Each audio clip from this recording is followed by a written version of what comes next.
It's a beautiful day in the mountains of southern Appalachia. Matt and I are out in the yard, out in the garden today, working, seeing what we can get done. We're going to start with our green beans today. These are the beans that, our rattlesnake beans mostly. On the very end, we planted some different things. But the last picking, we decided we were going to leave them and let them dry and use them as dried beans. We'd never ever done that.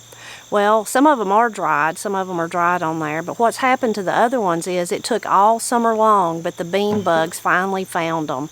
So if we don't harvest them, we're not going to get anything out of them. So Matt's ideal was we'll pick the dried ones and then we'll pick the ones that are still green, we'll eat those, and then we'll lay out the dried ones inside or on the porch and make sure, shell them out, hull them out, and then make sure they're really good and dry before we put them up for future use. So while he's picking the green ones, I'm going to look for those dried ones.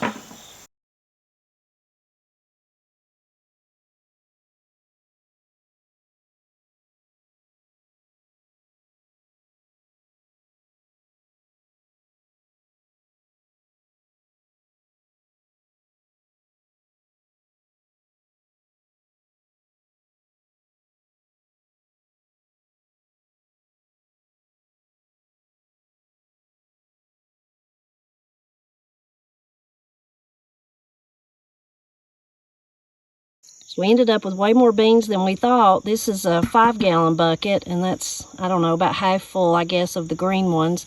And then this is about a 3-gallon bucket, and we put it full. It's full of the dried ones, and then the ones that are kind of on their way to being dried or have bug damage, and we'll go ahead and shell them out. So, pretty nice haul. Matt said he didn't remember ever picking beans in September. I'm not sure that I have either. So the rattlesnake beans have done so good for us this year. Really nice. If you have tips about the dried ones, please let us know. Our plan is to shell them out, spread them out on something, and let them continue to dry till they're really dry before we store them, of course. But if there's some step we're missing, please let us know. And then while we finished up with that, Matt went ahead and cut the okra for today. It's pretty much a daily job, although sometimes we don't get to it every day. We should. If Granny was here, she'd be getting on to us for letting it get too big.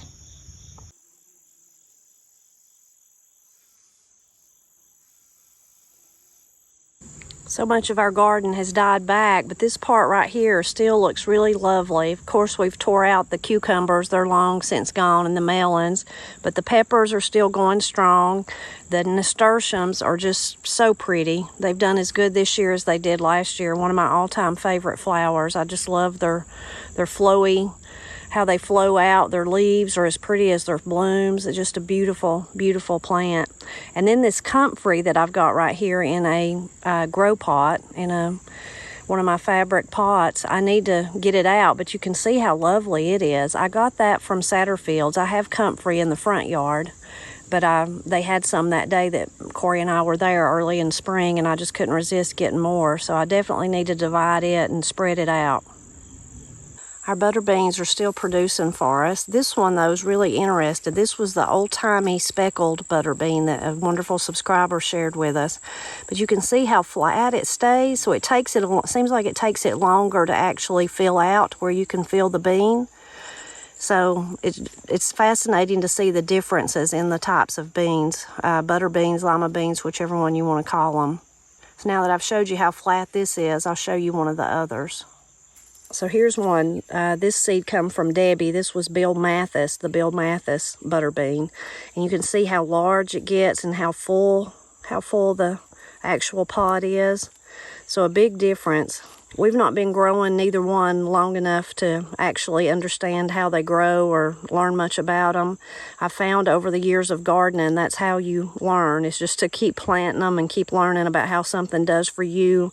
All of our areas are different, and of course plants act different, and then there are different varieties. These two are obviously different, so it's always fun to try something new, but it takes those years of experience to really know how they do for you. Another thing we've been continuing to do is just clean out what's left from this year's garden. Now I'm really wanting to clean those beans off now that we've got that'll probably be the last of those, but we probably won't do that today. That'll take a while. But we're going to tackle this part behind the greenhouse here. I think I see a pumpkin, 2 pumpkins back here. That's all that we need to harvest. The rest of it can be pulled out. And this is only the second year that is it second? I think so. Second year that we've planted back here. And it's not done that great, but I remind myself it's just the second year, so we're just still building up the soil. But Matt he kind of wants to put a raised bed back here and thinks that might just solve our problem. It will. It will, he says, it will.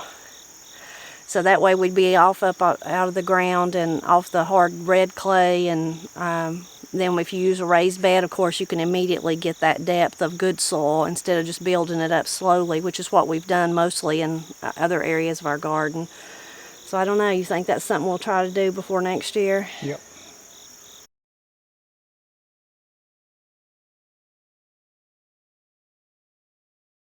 A lot of our tomatoes are already gone too for this year, but we're still enjoying this little volunteer that comes up every year.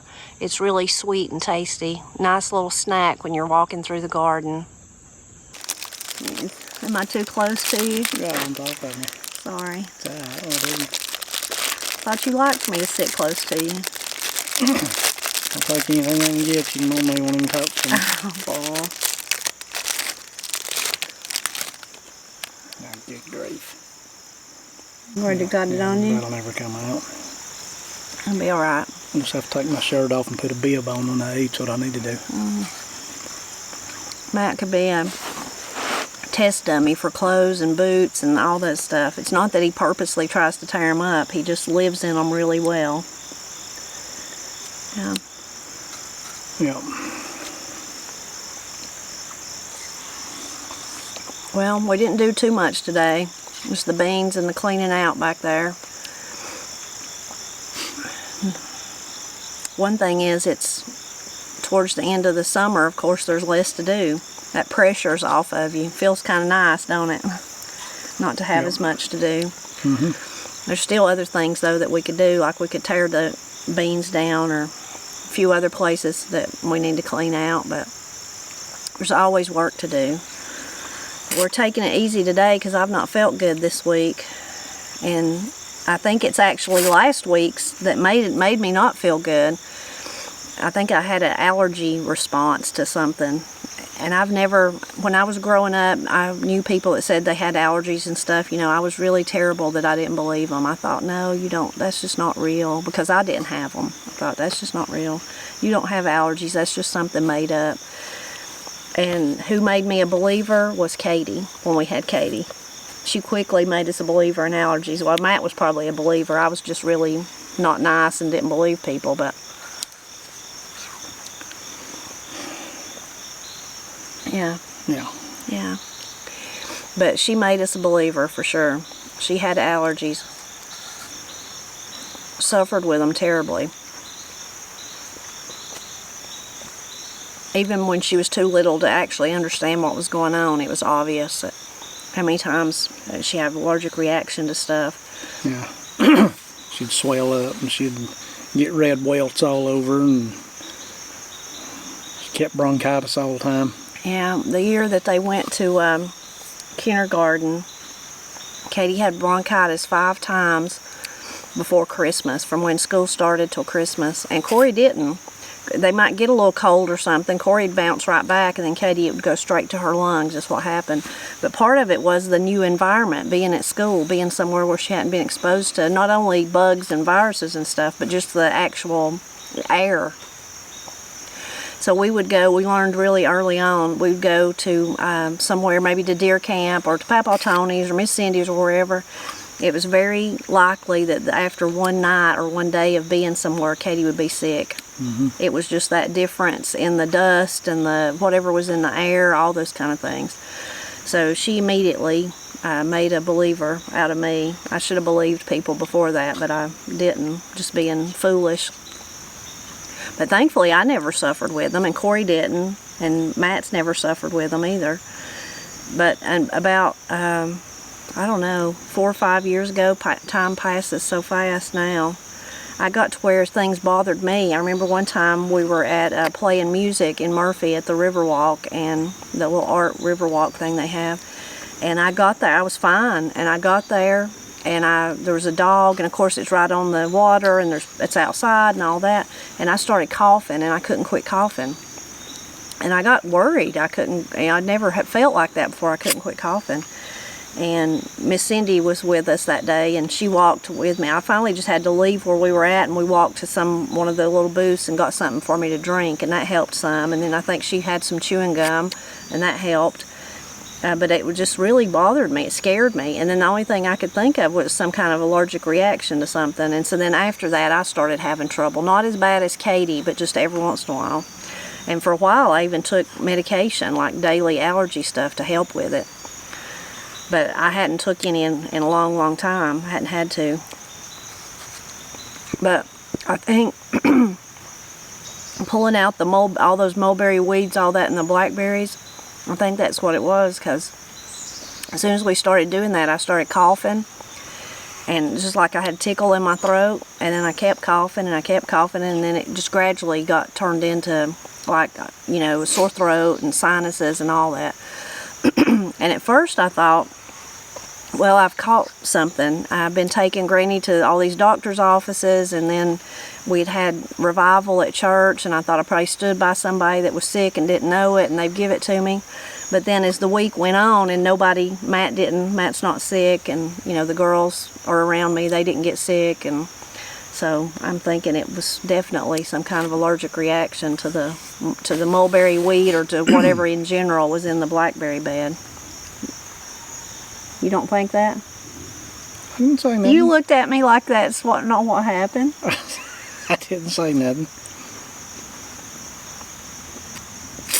Anyway, I'm feeling much better. I do have now. my theories. Oh, well, what's your theory? Weak blood. Oh, weak blood. Mm-hmm. I should have known it'd be some kind of teasing. I have a weaker constitution. Is that what you're saying? Yeah, it's just weak bloodline is all. Most of the time, that's how I know. Matt literally gets sick easily. I mean, if somebody's got something contagious. Hey now. I know. Well, it's true. No anymore, I don't. It's true. And so if mine was contagious, he would have got it for sure. So anyway, I'm feeling much, much better. But I'm still not feeling back to 100%, so I'm glad we didn't have much to do.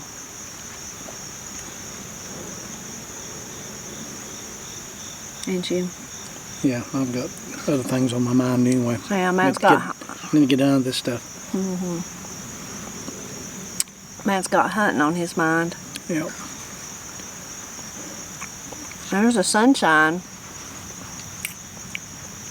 Yeah. It's been gone. Now it's come back. We may have picked the wrong place to sit.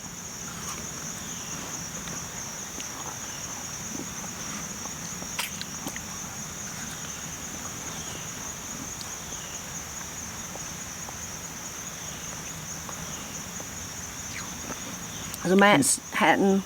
I beat you. You beat me. Too busy talking. Matt hasn't killed a deer yet. Not yet, but it just started. Just this week. This has been the first week. And I've been 2 or 3 times, but just to get the edge off and get my fix. But Yeah. it's still awful hot, and still don't go at it too hard just yet. It's a little hot. But I will shortly. As it begins to cool and the leaves start turning, I'll go a whole lot more. I'd like to get a little bit of meat early though. It'd be nice It and would be. have some fresh. We're about out. A lot of people have asked if Matt hunts on the ground or in a tree or what he does. So he hunts in a tree mostly. Yeah, I do all of it. I mean, some places you just have to hunt. It's better to hunt on the ground. And I like hunting on the ground, but I also like hunting up in the tree too. I told her this morning I can be beginning to tell the tree climbing's getting a little harder. I'm sore all over, but I still enjoy it. Most of the years you've used a climbing stand, which means it's two pieces, and you work your way up the tree. Yeah, I've used them things for years and years and years, but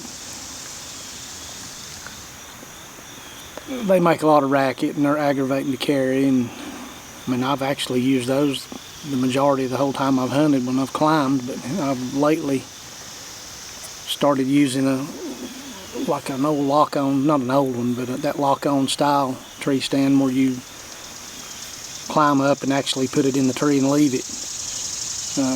And I like those all right because they're quieter and then you can sneak in and get up in the tree easy. But in the last couple of years I've been hunting out of a saddle, some too, a tree saddle. And if you don't know what that is, you can look them up online. It'll show how they operate and stuff, and I really, really like them. My daddy, I told him about it, and he didn't like it. He thinks it's dangerous, but it's, in my mind, it's actually safer, and it's a whole lot quieter. You can climb virtually any tree in the woods, as opposed to, you know, with a climbing tree stand, the tree has to be just so. It has to be pretty well straight up and down, the right size around, no limbs and all that. And with the saddle, you can get just about in any tree in the woods. And that's the reason I wanted one, is makes it more versatile. Matt is very cautious though, and whatever he's hunting out of, make sure to wear a safety belt, safety harness, and all that. It's better to be safe than to fall and break everything you've got or die. You know. I know a couple of people that's fallen, and it's bad. Mm-hmm. I knew one guy that fell, and he was older than me then. He was like 59, and he fell about 50 feet, and it almost killed him. I mean, it messed him up for a long time. And the last I knew of, when he did hunt, he sat on the ground. He didn't get back in trees anymore. And then I know another guy that's closer to my age that fell, and it hurt him pretty bad, and it took him a while to get over. So I don't want to do that. No. And I've been climbing trees since the late 70s, and I've never fallen. And a lot of those years back then, that was before we even knew anything about safety harnesses and stuff. But now that there are safety harnesses and safety measures like that, it's just foolish not to use them. Yeah. Especially the older you get. Yeah. How old were you when you first got to hunt out of a tree? I was probably about 9 or 10, something like that. Probably 10. Papa showed you how to. Yeah, and he used to. He would walk me into where I was going to hunt when I was that age, and I would get in the tree stand, and I had, best I can remember, I had an old lever action gun, and there was no round in the chamber. The tube was full, and I would just put the sling around my neck and climb up, and he would stand there at the bottom of the tree waiting until I got up there and got settled in, and then I could jack a round in the chamber. And then once everything I was settled in, then he would ease off down through the woods where he was going hunting. And then it was the reverse of that when he came back. To come down, get you to come down. Yep. I would have to unload the gun, and then he would be right there with me as I climbed down. And then once I learned and got older, then I was turned totally loose with it. Yeah. And I'd never even heard of a safety belt at that time. They probably didn't make them, maybe. I don't know. They might have made some version of one. You know, for a long time they made just what was called a waist belt. And I used one of those back 25 years ago probably, but they found out that of the people that did fall, there was a danger in those things too, because you could flip upside down and be hanging up there, and it would cut your wind off, or you couldn't get right side back up and all the blood would go to your head and you'd lose consciousness. And I just sung fall is all that happened. Yeah. But now I've got full body harnesses, and you can actually, there's 2 or 3 different ways you can hook up from the time you leave the ground all the way up. You're hooked to the tree the whole time you're in the tree, and all the way back down the tree, so you're always tethered to the tree in one manner or another. And that's just the way I do it anymore, especially as you get older. I mean, it's a whole lot easier to have a misstep or lose your balance or whatever and fall as you get older. Yeah. I mean, I don't have really any trouble, but now I don't do it as good as I did 25 years ago either. Right, yeah. But I still enjoy it, and I'm going to keep doing it as long as I can. Yeah, I don't like heights, so I wouldn't like to do that at all. I'd have to sit on the ground or sit in a blind. Well, I'm not really scared of heights, but I'm not real wild about them either. But I like to get up real good and high in a place I can see a lot of woods. That overrides any fear I've got, because I really like that. Enjoy it. When the girls were young and they would hunt with Matt sometimes, they would always use a blind then, or what do you call it, like a built stand. Yeah, we'd just hunt on the ground, Yeah. or like a two-man ladder stand or Yeah, something maybe. like that. But Matt don't like the blinds because he feels, what is it? I don't know, a little claustrophobic, I Yeah. guess. They work great. A lot of people use them, a lot of people like them, and they do work. They work real good. I just hate them. I hate hunting out of them. You're inside and it's dark, and it's something about my eyesight looking from inside in the darkness out into the light. I can't see that good somehow or another, and I don't like it. So I don't use them. If I do hunt on the ground, I'll either build my own blind out of just brush and limbs and stuff in the woods, or just get in a clump of bushes or up against a tree or whatever. I don't use any commercially made pop-up blinds. I just don't like them.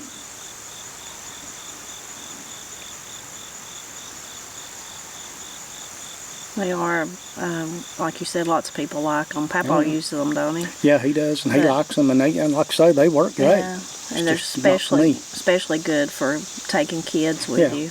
Yeah. And they'll keep the rain off of you and the wind to some extent, but they just ain't for me. I don't like them. I hate sitting inside of something and I can see out three sides of it, but not behind me. Normally inside those things you would leave, they have little zip down windows that you can see and shoot out of, but you'd normally, the one behind you, you leave it zipped up so there's no light behind you, and it makes it harder for anything to see inside it from the outside. So if I'm inside it and I can't see good, seeing out, and I'm always hearing something behind me and can't see it, and that just drives me insane. I don't like it. That Matt loves this time of the year, of course, just because he loves to hunt and to procure meat for his family to eat. But I think too, it's a nostalgia thing, isn't it? It makes you think of all the time, like the stories of deer camps and all, like the story of Papa walking him to the stand and letting him making him climb up and watch while he watches, and then fix his gun and everything. It's all those memories go along with it too. Yeah, I was hunting even before that, rabbits and stuff, when I was real young. I was turned loose with a gun pretty young. But I've actually been deer hunting about 44 years, which is a pretty good long time. So there's lots and lots of stories and tales within those years. Different people you hunted with. Right, and a lot of those people are dead and gone, and some awful good guys, And I always equate them with this time of year, just because that's mostly when I was around them was during hunting season. Especially the old men we hunted with. Yeah. I miss that kind of thing, because it's not the whole hunting thing in general is it's not as revered as it once was, and the importance is not on it. In fact, there's a lot of negativity on it, but I like it just as much now, and it's just as important to me now as it ever was. Of course, there's hunters everywhere. That's the tradition of hunting. It's not just in Appalachia. It's everywhere, all across the United States, across the world even. But in the Appalachian culture, it is a real part of it, primarily from the days when you depended on it. Like, we want to eat what Matt harvests, that's what we do, but we don't have to. If we had to go to the grocery store, we had to go to a farmer and buy whatever, there's other options. but from those days of when you had to procure your food, which is much the same again all over the world, not just here. But it is families in Appalachia really take and I'm sure they do other places too, but I've never lived anywhere but here, but really take a pride on passing that down, that like Papa Tony did with Matt. Right. My dad, Pap, did with my brothers, Paul and Steve, and it's really, and you can think of families all around here that's done the same thing, that really passed down that. And then it, you know, like Matt was saying, those memories, they share the memories they had with their father and their uncles and cousins and whoever it was, the people, and then they pass that down too. They pass those stories down. And then over time, then they, you know, Matt has them now with Papa Tony. He has Papa Tony's stories he shared with him, but then he has his stories. And it's a real part of the culture. Probably like Matt said, all over there's not as much hunting as there used to be because of the sprawl of man, and then maybe falling out of fashion, or people's lost touch with those. You know, there's a skill if you're a hunter, but especially if you're a meat hunter, then there's the skill. Well, what do you do with it when you get it? Then how do you clean it? How do you put it up? How do you preserve it? How are you going to take care of it without killing yourself, you know? Or so all that is, a lot of it's fallen by the wayside, but I would say in our area it's still very much alive. Oh, yeah. Yeah. Yeah, I always thought it was kind of, I don't know why I think about these things, but a lot of people were brought up hunting and don't hunt now. They hunted some when they were young and just kind of sporadically and off and on, and stopped for a while and would start back maybe, you know, just all kinds of different scenarios there. But I always thought it was peculiar in my case because before I can remember, before I was old enough to hunt, didn't really know anything about it other than my daddy done it, so that made me want to do it, of course. And I would beg to go, and I just wasn't old enough, and it hurt my feelings bad. I can remember it. But once I was introduced to it and was able to go and got to go, there just was nothing else. Nothing else compared to it, even up until this day. I mean, I guess, I don't know if some people just take to it more than others, but it just seems to me that in my case it was, I mean, I just can't get enough of it. And like I say, I've been doing it all those years, and you know, as people get older, a lot of times the desire to do something begins to wane, but so far that's not for me. And that's actually, you know, that's a good thing. I mean, it's good to have something like that to hang on to and look forward to. A lifelong passion. Right. I mean, a lot of people, you know, I mean, I couldn't imagine just ambling through life and not really having anything that I really enjoyed and really wanted to really get into. And fortunately, I've never had to look for that, because I really do like it that much. And I'm sure glad you like it that much, because I sure like to eat it. Oh, it's good. I'm not ever going to be a hunter. I mean, I guess if I had to, if you were forced to, you'd do all kinds of things, but I don't have no plans of that, never been interested in it. Where my interest comes in is when it shows up in my kitchen and I can cook it or eat it. Yeah. Yeah. It's good. I mean, it's good, wholesome, good food. And a lot of people like it, a lot of people don't like it. But it's like anything else. It's just in how it's prepared and knowing how to prepare it. You know, I mean, it can be made to be most excellent table fare. Yeah, I never, like I said, I grew up in a family that hunted too. Now, Pap was more like what Matt talked about, that he really hunted and loved it when he was young, and as he got older, he didn't hunt any, really, not at all.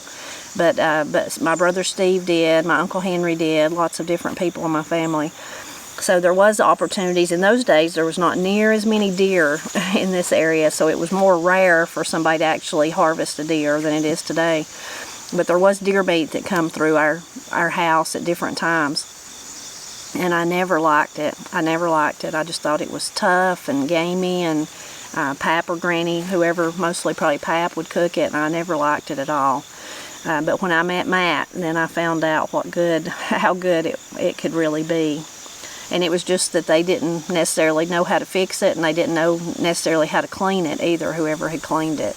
Right. So, and they agreed. I'm not talking bad about them. They agreed. Once Matt come, they were like, Matt knows what he's doing. Let's let him be in charge of all the all the deer meat from now on. And he has been all these years. So they agreed. I'm not saying nothing bad about them. They felt the same way. So. And I don't kill very many deer anymore like I once did.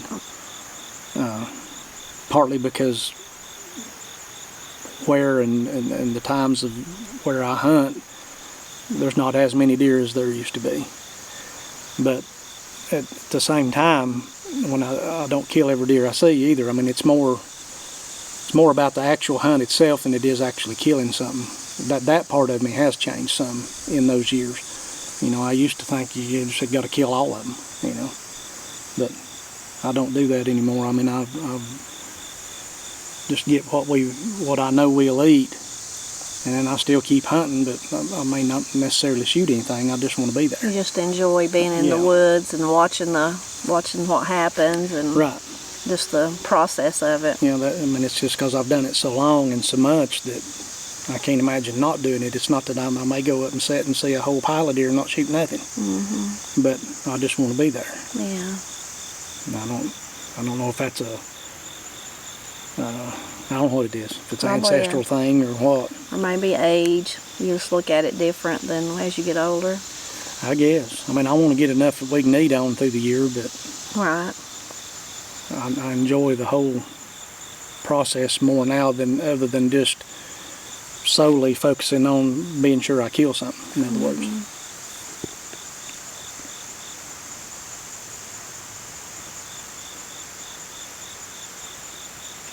And all that's why this is Matt's favorite time of the year. Oh yeah, if it'd just cool off a little. Yeah. Well, hopefully that's coming soon. I'd like to feel a good stiff north wind. A few commenters have shared, because they're way farther north than we are, of course, that they've already got frost warnings and been down in the 40s overnight. I said, oh, Matt would just love that. Mm-hmm. He wishes that would happen. Yep. I'm ready for it too, though. I'm ready for it. This time of the year makes me want it all pushed back, which we've done a good job this year since Matt's at home cleaning up stuff. So that makes you feel better, just to be able to look at a garden and know it's all clean, and all the debris from this year's gone. But even the woods and along the roads that you drive and stuff, it's just everything's so overgrown. Mm-hmm. I'm ready for a hard frost to push it all back. Me too. I guess we got a few more weeks to wait, though. Yeah, it'll be a few weeks for frost, but there'll be some cool weather filter in here between now and then. It'll be really, really nice. Yeah, it already has been a little bit cooler. A little bit. Yeah, a little bit cooler. The evenings and the nights has been a little damn cooler. Yeah, yeah. And today it's not near as humid. No, it's air's a little drier. Yeah, which is nice. Yeah. I see some leaves falling now. Of course, they're just 2 or 3 here and there. Yeah. There's another one. I think they're falling out of this apple tree. Yeah, they probably are. Yeah.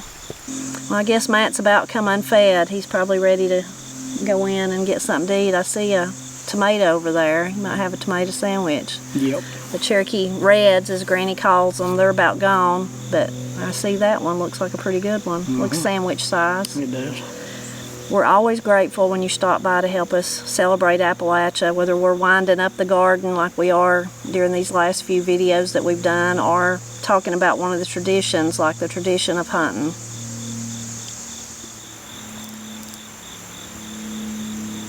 Hear the crickets? Mm-hmm.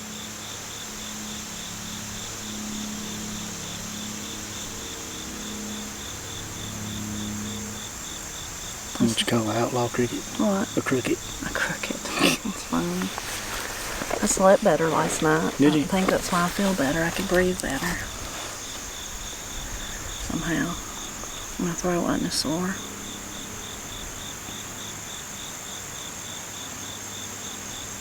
I wonder when our first frost will be. October or something. Yeah, it'll be up in October.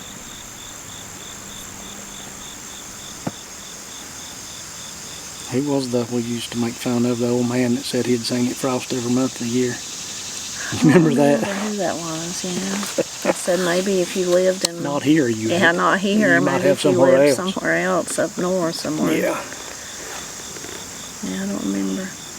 I like the old guy that, I don't remember his name, but told Daddy, I know he's told you the story because he told it a lot this years and years ago when he worked for Duncan and he was delivering oil somewhere. This man would tell him stories about when he was a really, really old man when he first come to Cherokee County about things that had changed and stuff. But he said, one time he said, well, when I first come to this country, the Hiwassee was just a little creek. Yeah. Yeah. He also told one about somebody that said they're sick and tired of hearing about the people talking about it's going to be a bad winter, and he said it ain't going to be no different than the rest of them. He said, I've seen 1,000 of them. Yeah. You remember that tale? Yeah. I've seen 1,000 of them. This ain't no different than the rest of them. Yeah. It's funny.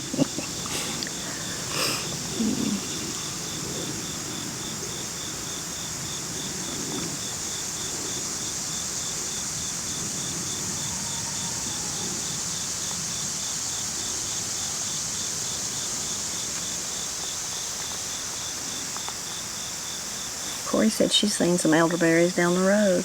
Yeah. Yeah. They're wild, I guess. Yeah, I guess. We need to go down there and check on them. She said she was going to, but I don't know if she did or not. Yeah.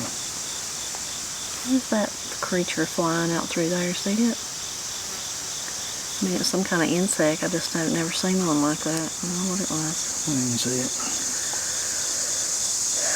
Well, you gonna have a mater sandwich? I know. I'm going to go over and check that thing and see. I've not had one lately, so I better get one Better while I soak can. them up, yeah. Better soak them up. We're out of bread. We got some. I can't believe I forgot to get bread. Corey's gonna get us some though when she goes. I'll just sit here with my tomato and my pepper and wait on the bread to get here. Granny said I went in. I didn't realize that I went in, and right when I went in the door, I looked at hers and I was like, "Oh, I can't believe I didn't get us no bread." And Granny said, "What's wrong with you?"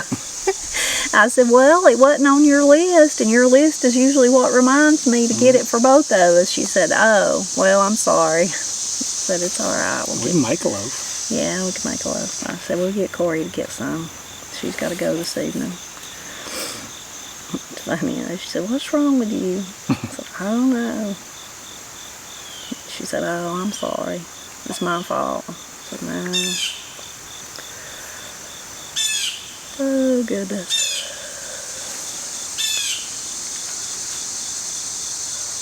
Yeah, I'm about ready too. I'm ready for some watermelon.